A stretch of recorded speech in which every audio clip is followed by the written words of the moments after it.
दोस्तों नमस्कार। दोस्तों मैं सतवीर सिंह अपने यूट्यूब के भारत लिंक ग्लोबल चैनल पर आपका स्वागत करता हूं। दोस्तों आज बीजेपी के सीनियर लीडर हैं रामकुमार गौतम जी। उनकी एक स्टेटमेंट आई है।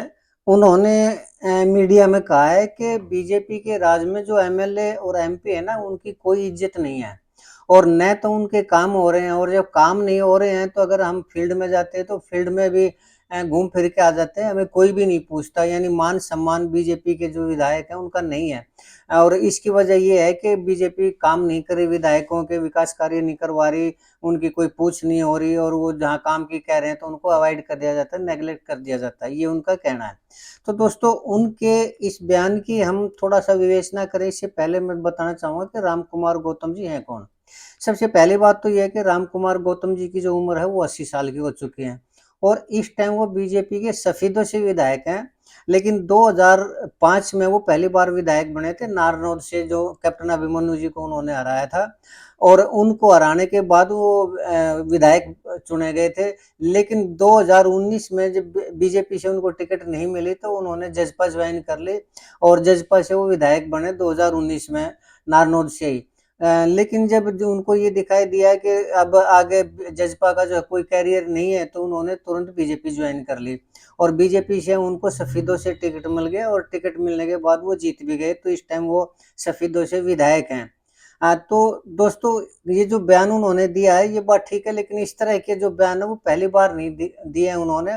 इससे पहले भी कंट्रोवर्शियल बयान जो स्टेटमेंट है वो देते रहते हैं। थोड़े दिन पहले आपको याद होगा कि विधानसभा में भी जब उन्होंने ये कहा था अरविंद शर्मा जी के बारे में कि अब गोहाने की जो जलेबी है उनमें मिठास नहीं रही, तो उसके बदले में अरविंद शर्मा जी हैं, उन्होंने जो विधायक है गोहाना से, उन्होंने कहा था कि दादा गौतम है वो शर्त लगा के 10 किलो गोबर पी सकते हैं। तो इस ऐसी स्टेटमेंट के बाद वो भड़क भी गए थे, और काफी उस मामले में ओ अल्लाह भी हुआ था। खैर वो तो दूसरे विधायकों ने उनको थोड़ा शांत करवा दिया, लेकिन इस मामले में आज भी गौतम जी ये कह रहे हैं कि विधायक जो अरविंद शर्मा ने मेरे ऊपर टिप्पणी की है, मैं चुप नहीं हुआ हूँ, थोड़ी देर के लिए सीज फायर हुआ है। खैर दोस्तों ये तो आपस की वो है, लेकिन अब भी वो गाये बगाए अरविंद शर्मा जी के ऊपर बयान देते रहते हैं। अभी हाल में उन्होंने कहा है कि जो पर्यावरण में अरविंद शर्मा चौधरी बन रहे हैं, जबकि सच्चाई है कि जमीन पर्यावरण गौशाला को जो जमीन है वो नवीन जैन के कहने से मिली है। लेकिन खैर ये तो बयानबाजी तो दोस्तों एक दूसरे के खिलाफ चलती रहती है।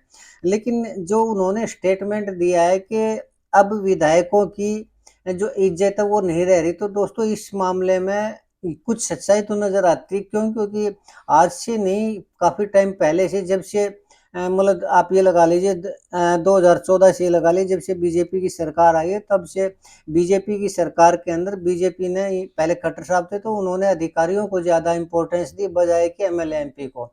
और एमएलए एमपी अगर कभी किसी डीसी से मिलने भी जाया करते तो उनको सीधे ऑफिस में नहीं जाने दिया जाया करता, उनको बाहर बैठना पड़ा था। जबकि प्रोटोकॉल ये कहता है कि अगर जनता का चुना हुआ कोई प्रतिनिधि है, खासकर एमएलए एमपी है, तो उनको इंतजार नहीं करवाया जा सकता, उनको सीधा डीसी को टाइम देना पड़ता है। लेकिन बार बार ये शिकायत आई है कि डीसी हमें टाइम नहीं देते मिलने का, ऑफिस के बाहर बैठना पड़ता है। तो इसमें उन्होंने अपने मान सम्मान की भी थोड़ा शिकायत पिछले वो 10 साल से ही करते आ रहे हैं।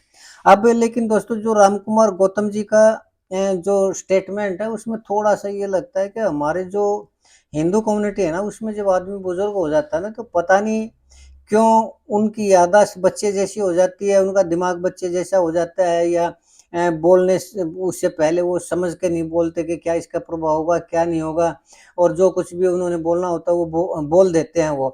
ऐसे कई ऐसे मामले देखे हैं कि जब आदमी वृद्ध हो जाते हैं तो उनकी जो स्टेटमेंट है वो कंट्रोवर्शियल स्टेटमेंट हो ही जाती है। अब जैसे उन्होंने कहा कि दल बदल कानून नहीं होना चाहिए।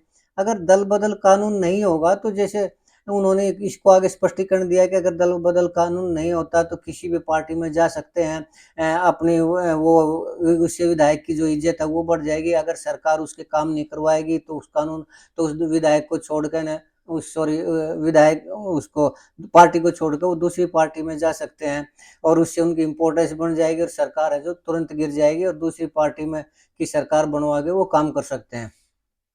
लेकिन इस तरह के बयान की दोस्तों मैं सोचता हूँ कि इस तरह के बयान नहीं होने चाहिए, और दल बदल जो कानून है वो बिल्कुल सही है। क्यों? क्योंकि अगर दल बदल कानून को खत्म कर दिया जाएगा तो राजनीति के अंदर पहले ही इतने ज्यादा अपराधी किस्म के आदमी घुसे हुए हैं, और अगर वो लूट खसोट करके न अगर सरकार उनके ऊपर काम करने उनके ऊपर एफआईआर या इस तरह कार्रवाई करने की कोशिश करेगी, तो दूसरी पार्टी में चले जाएंगे और वहां से सौदेबाजी करके न और उस सरकार को तोड़ देंगे, दूसरी सरकार को बना लेंगे। तो ये अनैतिक है, और इस तरह का दल बदल कानून तो होना चाहिए। बल्कि अब तो 2/3 अगर एमएलए जाते हैं तो उसके लिए तो परमिशन है, लेकिन मेरा ये मानना है कि एक बार जिस पार्टी से जो विधायक चुना जाता है, वो किसी भी सूरत में चाहे 2/3 क्या चाहे 100% भी जाना चाहे तो भी नहीं जाना चाहिए। क्यों? क्योंकि इससे सिवाय करप्शन के और कुछ नहीं बढ़ता। और आप को पता है ये कितने जैसे शिवसेना वगैरह ये 2/3 जो उनके सांसद थे, विधायक, उनको कैसे खरीद फरोख्त करके न या लालच देके न या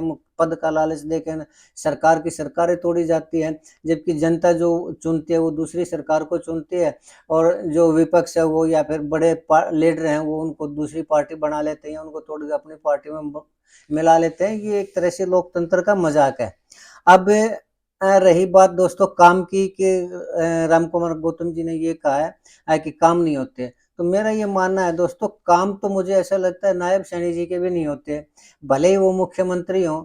और मुझे ऐसा लगता है कि आज भी जो भी नियुक्तियां हैं, जो काम है या जो प्लानिंग की जाती है, वो जो पहले मुख्यमंत्री हुआ करते हैं वो खट्टर साहब उनके कहने से होती हैं, उनके इशारे से होती हैं।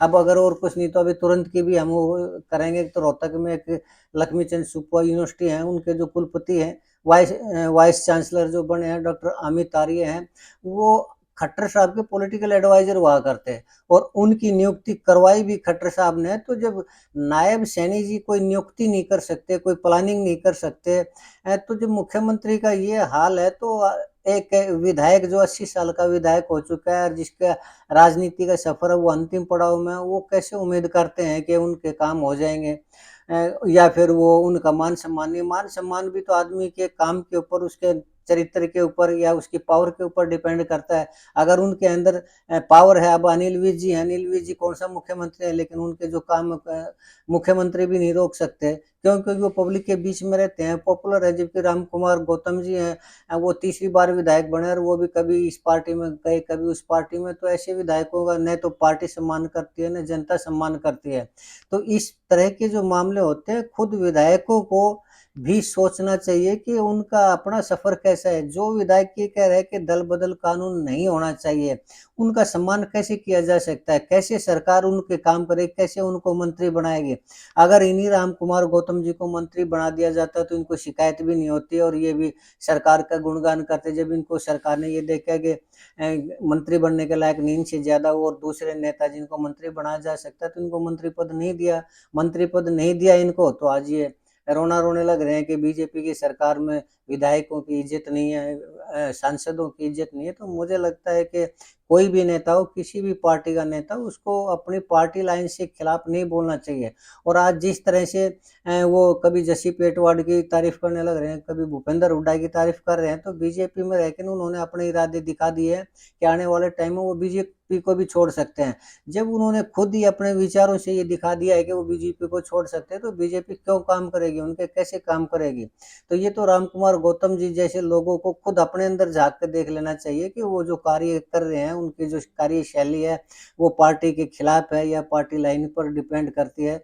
तो मेरे हिसाब से तो ऐसे लोगों के काम होने भी नहीं चाहिए। बाकी सरकार जाने या फिर रामकुमार गौतम जी जाने दोस्तों। तो आज के लिए मुझे इतना ही कहना था। मुझे उम्मीद है कि आपको मेरा ये वीडियो पसंद आया होगा, और अगर आपको मेरी ये विवेचना पसंद आई तो मैं आपसे प्रार्थना करना चाहूँगा कि आप मेरे इस वीडियो को लाइक करें, शेयर करें, और दोस्तों कमेंट ज़रूर करें। अगर मैं गलत हूँ तो भी आपसे गुजारिश करना चाहूँगा कि आप कमेंट ज़रूर करें।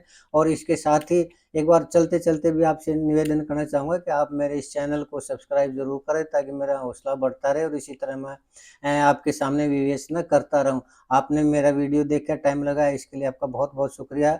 नमस्कार।